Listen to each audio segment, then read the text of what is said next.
ಕನ್ನಡ ವರ್ಣಮಾಲೆಯನ್ನ ಮುಖ್ಯವಾಗಿ 3 ವಿಭಾಗಗಳಾಗಿ ವಿಂಗಡಣೆ ಮಾಡಲಾಗಿದೆ. ಅವುಗಳೆಂದರೆ ಸ್ವರಗಳು, ವ್ಯಂಜನಗಳು ಮತ್ತು ಯೋಗವಾಹಗಳು. 13 ಸ್ವರಗಳು, 34 ವ್ಯಂಜನಗಳು ಮತ್ತು 2 ಯೋಗವಾಹಗಳು ಸೇರಿ ಈಗಿನ ಕನ್ನಡ ವರ್ಣಮಾಲೆಯಲ್ಲಿ ಒಟ್ಟು 49 ಅಕ್ಷರಗಳಿವೆ. ಅವು ಯಾವುವು ಅಂತ ಈಗ ನೋಡೋಣ. ಅ, ಆ, ಇ, ಈ, ಉ, ಊ, ಋ, ಎ, ಐ, ಓ, ಔ, ಅಂ, ಅಹ, ಕ, ಖ, ಗ, ಘ, ಜ್ಞ, ಚ, ಛ, ಜ, ಝ, ಞ, ಟ, ಥ, ಡ, ಢ, ಣ, ತ, ಥ, ದ, ಧ, ನ, ಪ, ಫ, ಬ, ಭ, ಮ, ಯ, ರ, ಲ, ವ, ಶ, ಶ, ಹ ಮತ್ತು ಳ. ನೀವು ಈ ಚಾರ್ಟ್ ಅನ್ನ ಗಮನಿಸಿದ್ರೆ ನಿಮ್ಗೆ ಕನ್ನಡ ವರ್ಣಮಾಲೆಯ ಬಗ್ಗೆ ಒಂದು ಐಡಿಯಾ ಬರುತ್ತೆ.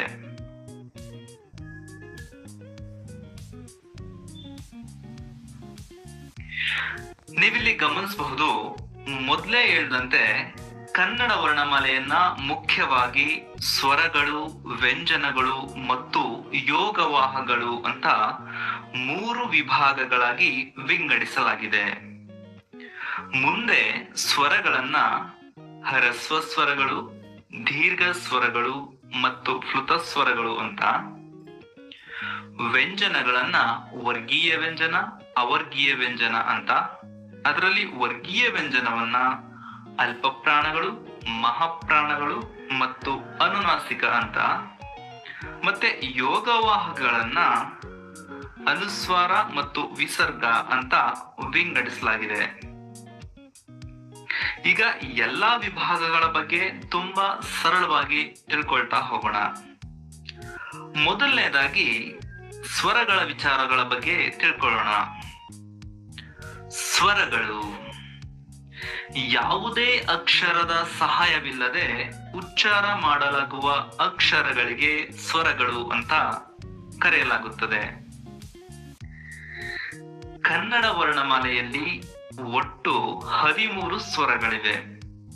ಅವು ಯಾವುವು ಅಂತ ನೋಡೋದಾದ್ರೆ ಅ, ಆ, ಇ, ಈ, ಉ, ಊ, ಋ, ಎ, ಐ, ಓ, ಔ ಇವು ಸ್ವರಗಳಾಗಿವೆ. ಹಾಗೇನೆ ಸ್ವರಗಳಲ್ಲಿ 3 ಪ್ರಕಾರಗಳಿದ್ದು ಅವುಗಳನ್ನ ಹ್ರಸ್ವ ಸ್ವರಗಳು, ದೀರ್ಘ ಸ್ವರಗಳು ಮತ್ತು ಪ್ಲುತ ಸ್ವರಗಳು ಅಂತ ವಿಂಗಡಿಸಲಾಗಿದೆ. ಈಗ ಒಂದೊಂದೇ ಸ್ವರಗಳ ಪ್ರಕಾರದ ಬಗ್ಗೆ ತಿಳ್ಕೊಳ್ಳೋಣ. ಮೊದಲನೆಯದು ಹ್ರಸ್ವ ಸ್ವರಗಳು. ಒಂದು ಮಾತ್ರ ಕಾಲದಲ್ಲಿ ಉಚ್ಚರಿಸಲಾಗುವ ಸ್ವರಗಳಿಗೆ ಹ್ರಸ್ವ ಸ್ವರಗಳು ಅಂತ ಕರೆಯಲಾಗುತ್ತೆ. ಇಲ್ಲಿ ಮಾತ್ರ ಕಾಲ ಅಂದ್ಕೂಡ್ಲೆ ನಿಮ್ಗೆಲ್ಲ ಒಂದು ಡೌಟ್ ಬರ್ಬೋದು, ಏನಿದು ಮಾತ್ರ ಕಾಲ ಅಂತ. ಮಾತ್ರ ಕಾಲ ಅಂದ್ರೆ ಒಂದು ಅಕ್ಷರನ ಉಚ್ಚಾರ ಮಾಡೋಕೆ ತೆಗೆದುಕೊಳ್ಳುವ ಕಾಲದ ಯೂನಿಟ್ ಆಗಿದೆ. ಉದಾಹರಣೆಗೆ ಪೆಟ್ರೋಲ್ ಅನ್ನ ಲೀಟರ್ ಅಲ್ಲಿ, ಡಿಸ್ಟೆನ್ಸ್ ಅಂದ್ರೆ ದೂರವನ್ನ ಮೀಟರ್ ಅಲ್ಲಿ, ಸಕ್ಕರೆನ ಕೆಜಿಲಿ ಅಳಿತೀವಿ. ಇಲ್ಲಿ ಲೀಟರ್, ಮೀಟರ್ ಮತ್ತೆ ಕೆಜಿಯನ್ನ ಯೂನಿಟ್ ಅಂತ ಕರಿತೀವಿ. ಹಾಗೇನೆ ವ್ಯಾಕರಣಕಾರರು ಒಂದು ಅಕ್ಷರವನ್ನ ಉಚ್ಚರಿಸಲಿಕ್ಕೆ ಬೇಕಾಗುವ ಕಾಲವನ್ನ ಮಾತ್ರ ಕಾಲ ಅಂತ ಬಳಸಿದ್ದಾರೆ. ಹಾಗಾದ್ರೆ ಒಂದು ಮಾತ್ರ ಕಾಲದಲ್ಲಿ ಉಚ್ಚರಿಸಲಾಗುವ ಸ್ವರಗಳಿಗೆ ನಾವು ಹ್ರಸ್ವ ಸ್ವರಗಳು ಅಂತ ಕರಿತೀವಿ. ಕನ್ನಡ ವರ್ಣಮಾಲೆಯಲ್ಲಿ ಒಟ್ಟು 6 ಹ್ರಸ್ವ ಸ್ವರಗಳಿವೆ. ಅವುಗಳೆಂದರೆ ಅ, ಇ, ಉ, ರು, ಎ ಮತ್ತು ಓ. ದೀರ್ಘ ಸ್ವರಗಳು 2 ಮಾತ್ರ ಕಾಲದಲ್ಲಿ ಉಚ್ಚರಿಸಲಾಗುವ ಸ್ವರಗಳಿಗೆ ದೀರ್ಘ ಸ್ವರಗಳು ಅಂತ ಕರೆಯಲಾಗುತ್ತದೆ. ಕನ್ನಡ ವರ್ಣಮಾಲೆಯಲ್ಲಿ ಒಟ್ಟು 7 ದೀರ್ಘ ಸ್ವರಗಳಿವೆ.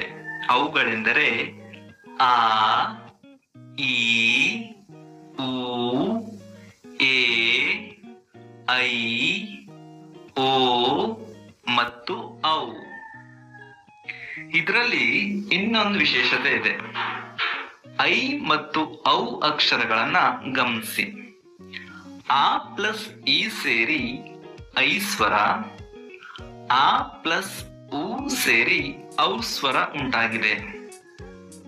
ಆದ್ರಿಂದ ಐ ಮತ್ತು ಔ ಅಕ್ಷರಗಳನ್ನ ಸಂಧ್ಯಾಕ್ಷರಗಳು ಅಂತ ಕರೆಯಲಾಗುತ್ತದೆ.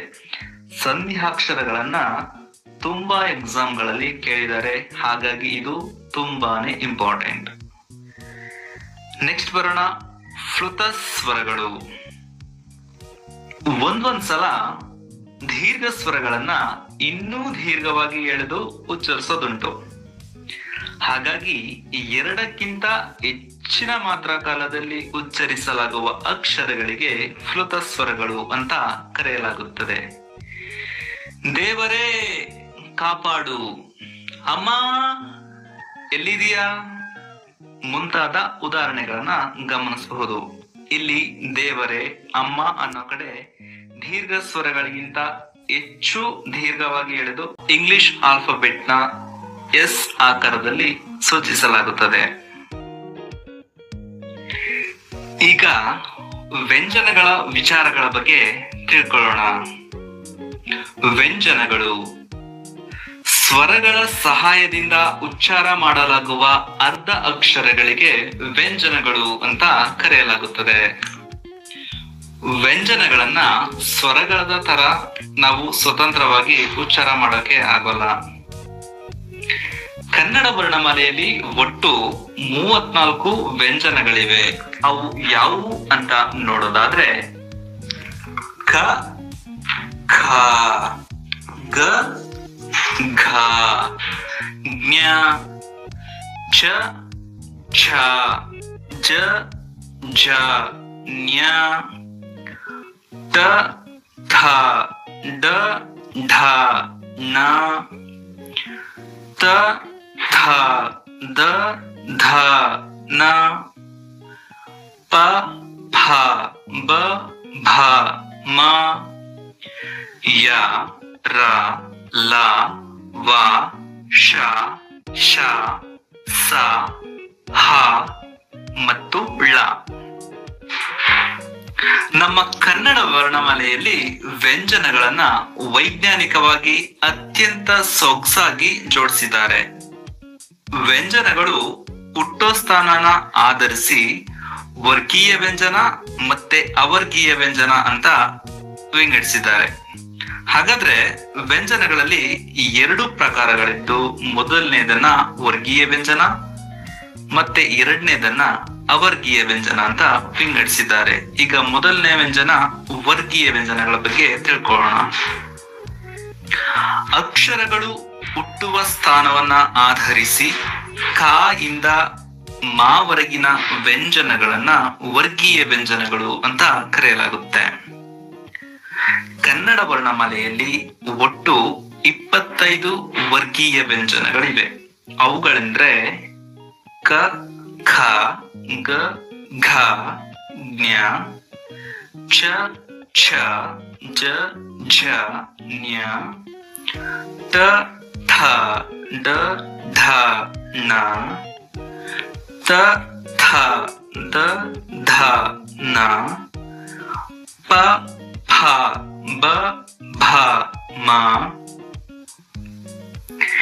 ಈಗ ವರ್ಗೀಯ ವ್ಯಂಜನಗಳನ್ನ ಅವುಗಳು ಹುಟ್ಟುವ ಸ್ಥಾನದಿಂದ ಹೇಗೆ ವಿಂಗಡಣೆ ಮಾಡಿದ್ದಾರೆ ಅಂತ ನೋಡೋಣ.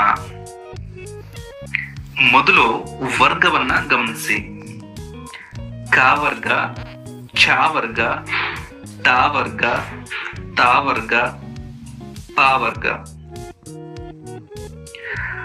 ಕ ವರ್ಗದ ಅಕ್ಷರಗಳೆಲ್ಲ ಕಂಠದಲ್ಲಿ ಹುಟ್ಟುವುದರಿಂದ ಅವುಗಳನ್ನ ಕಂಠ್ಯಾಕ್ಷರಗಳು ಅಂತ ಪರಿಗಣಿಸಿ ಕ ವರ್ಗದಲ್ಲಿ ಇರಿಸಿದ್ದಾರೆ. ಛ ವರ್ಗದ ಅಕ್ಷರಗಳು ತಾಲು ಅಂದ್ರೆ ದವಡೆಯಲ್ಲಿ ಹುಟ್ಟೋದ್ರಿಂದ ಅವುಗಳನ್ನ ತಾಲವ್ಯಾಕ್ಷರಗಳು ಅಂತ ಪರಿಗಣಿಸಿ ಛ ವರ್ಗದಲ್ಲಿ ಇರಿಸಿದ್ದಾರೆ. ಟ ವರ್ಗದ ಅಕ್ಷರಗಳು ನಾಲಿಗೆಯ ಮೇಲೆ ಹುಟ್ಟೋದ್ರಿಂದ ಅವುಗಳನ್ನ ಮೂರ್ಧನ್ಯಾಕ್ಷರಗಳು ಅಂತ ಪರಿಗಣಿಸಿ ಟ ವರ್ಗದಲ್ಲಿ ಇರಿಸಿದ್ದಾರೆ. ತ ವರ್ಗದ ಅಕ್ಷರಗಳು ಹಲ್ಲಿನಲ್ಲಿ ಹುಟ್ಟುವುದರಿಂದ ಅವುಗಳನ್ನ ದಂತ್ಯಾಕ್ಷರಗಳು ಅಂತ ಪರಿಗಣಿಸಿ ತ ವರ್ಗದಲ್ಲಿ ಇರಿಸಿದ್ದಾರೆ. ಪ ವರ್ಗದ ಅಕ್ಷರಗಳು ತುಟಿಯ ಮೇಲೆ ಹುಟ್ಟೋದ್ರಿಂದ ಅವುಗಳನ್ನ ಓಷ್ಟಾಕ್ಷರಗಳು ಅಂತ ಪರಿಗಣಿಸಿ ಪ ವರ್ಗದಲ್ಲಿ ಇರಿಸಿದ್ದಾರೆ. ಮತ್ತೆ ವರ್ಗೀಯ ವ್ಯಂಜನವನ್ನ ಉಸಿರಿನ ಆಧಾರದ ಮೇಲೆ 3 ಭಾಗಗಳಾಗಿ ವಿಂಗಡಿಸಲಾಗಿದೆ. ಅದೇ ಅಲ್ಪ ಪ್ರಾಣಗಳು, ಮಹಾಪ್ರಾಣಗಳು ಮತ್ತು ಅನುನಾಸಿಕಗಳು. ಅಲ್ಪ ಪ್ರಾಣಗಳು ಅಲ್ಪ ಪ್ರಾಣಗಳು ವರ್ಗೀಯ ವ್ಯಂಜನಗಳಲ್ಲಿ ಮೊದಲನೇ ಮತ್ತು 3ನೇ ಸಾಲಿನಲ್ಲಿರುವ ಅಕ್ಷರಗಳಾಗಿವೆ. ಕಡಿಮೆ ಉಸಿರಿನಿಂದ ಉಚ್ಚರಿಸೋದ್ರಿಂದ ಇವುಗಳನ್ನ ಅಲ್ಪ ಪ್ರಾಣಗಳೆಂದು ಕರೆಯಲಾಗುತ್ತದೆ. ಕನ್ನಡ ವರ್ಣಮಾಲೆಯಲ್ಲಿ ಒಟ್ಟು 10 ಅಲ್ಪ ಪ್ರಾಣಗಳಿವೆ. ಅವುಗಳೆಂದರೆ ಕ, ಗ, ಚ, ಜ, ಟ, ಡ, ತ, ದ, ಪ, ಬ. ಮಹಾಪ್ರಾಣಗಳು ವರ್ಗೀಯ ವ್ಯಂಜನಗಳಲ್ಲಿ 2ನೇ ಮತ್ತು 4ನೇ ಸಾಲಿನಲ್ಲಿರುವ ಅಕ್ಷರಗಳಾಗಿವೆ. ಹೆಚ್ಚು ಉಸಿರಿನಿಂದ ಉಚ್ಚರಿಸೋದ್ರಿಂದ ಇವುಗಳನ್ನ ಮಹಾಪ್ರಾಣಗಳು ಅಂತ ಕರೆಯಲಾಗುತ್ತದೆ. ಕನ್ನಡ ವರ್ಣಮಾಲೆಯಲ್ಲಿ ಒಟ್ಟು 10 ಮಹಾಪ್ರಾಣಗಳಿವೆ. ಅವುಗಳೆಂದರೆ ಖ, ಘ, ಛ, ಝ, ಥ, ಢ, ಥ, ಧ, ಫ ಮತ್ತು ಭ. ಅನುನಾಸಿಕಗಳು ವರ್ಗೀಯ ವ್ಯಂಜನಗಳಲ್ಲಿ 5ನೇ ಸಾಲಿನಲ್ಲಿರುವ ಅಕ್ಷರಗಳಾಗಿವೆ. ನಾಸಿಕ ಅಂದ್ರೆ ಮೂಗಿನ ಸಹಾಯದಿಂದ ಉಚ್ಚರಿಸೋದ್ರಿಂದ ಇವುಗಳನ್ನ ಅನುನಾಸಿಕಗಳು ಅಂತ ಕರೆಯಲಾಗುತ್ತದೆ. ಕನ್ನಡ ವರ್ಣಮಾಲೆಯಲ್ಲಿ ಒಟ್ಟು 5 ಅನುನಾಸಿಕಗಳಿವೆ. ಅವುಗಳೆಂದ್ರೆ ಜ್ಞ, ಜ್ಞ, ಣ, ನ, ಮ. 2ನೇ ವ್ಯಂಜನವೇ ಅವರ್ಗೀಯ ವ್ಯಂಜನ. ವರ್ಗೀಯ ವ್ಯಂಜನದಂತೆ ವಿಂಗಡಣೆ ಮಾಡದೆ ಹಾಗೆ ಉಳಿಸ್ಕೊಂಡಿರೋ ಯಾ ಇಂದ ಳ ವರೆಗಿನ ವ್ಯಂಜನಗಳನ್ನ ನಾವು ಅವರ್ಗೀಯ ವ್ಯಂಜನಗಳು ಅಂತ ಕರಿತೀವಿ. ಕನ್ನಡ ವರ್ಣಮಾಲೆಯಲ್ಲಿ ಒಟ್ಟು 9 ಅವರ್ಗೀಯ ವ್ಯಂಜನಗಳಿವೆ. ಅವುಗಳೆಂದ್ರೆ ಯ, ರ, ಲ, ವ, ಶ, ಶ, ಸ, ಹ ಮತ್ತು ಳ. ಕನ್ನಡ ವರ್ಣಮಾಲೆಯ 3ನೇ ವಿಭಾಗ, ಕೊನೆಯ ವಿಭಾಗ ಯೋಗವಾಹಗಳ ಬಗ್ಗೆ ತಿಳ್ಕೊಳ್ಳೋಣ. ಯೋಗವಾಹಗಳು. ಯೋಗವಾಹಗಳಲ್ಲಿ ಅನುಸ್ವಾರ ಮತ್ತು ವಿಸರ್ಗಗಳೆಂಬ 2 ಪ್ರಕಾರಗಳಿವೆ. ಯೋಗವಾಹಗಳನ್ನ ಪ್ರತ್ಯೇಕವಾಗಿ ಉಚ್ಚಾರ ಮಾಡೋಕೆ ಸಾಧ್ಯ ಇಲ್ಲ. ಸಂಸ್ಕೃತದಲ್ಲಿ ಯೋಗ ಅಂದ್ರೆ ಸಂಬಂಧ, ವಾಹ ಅಂದ್ರೆ ಹೊಂದಿದ ಅಂದರ್ಥ. ಅದರಿಂದ ಒಂದು ಅಕ್ಷರದ ಸಂಬಂಧವನ್ನ ಹೊಂದಿದ ಮೇಲೆಯೇ ಉಚ್ಚಾರ ಮಾಡಲು ಸಾಧ್ಯವಾಗೋದ್ರಿಂದ ಯೋಗವಾಹಗಳೆಂಬ ಹೆಸರು ಬಂದಿದೆ. ಯೋಗ ವಾಹಕ ಅಲ್ಲ, ಯೋಗ ವಾಹ. ಹಾಗಾದ್ರೆ ಯಾವುದಾದರೂ ಸ್ವರಗಳು ಅಥವಾ ವ್ಯಂಜನಗಳ ಮುಂದೆ ಬರೆದು ಉಚ್ಚರಿಸಲಾಗುವ ಅನುಸ್ವಾರ ಮತ್ತು ವಿಸರ್ಗಗಳಿಗೆ ಯೋಗವಾಹಗಳು ಅಂತ ಕರೀತಾರೆ.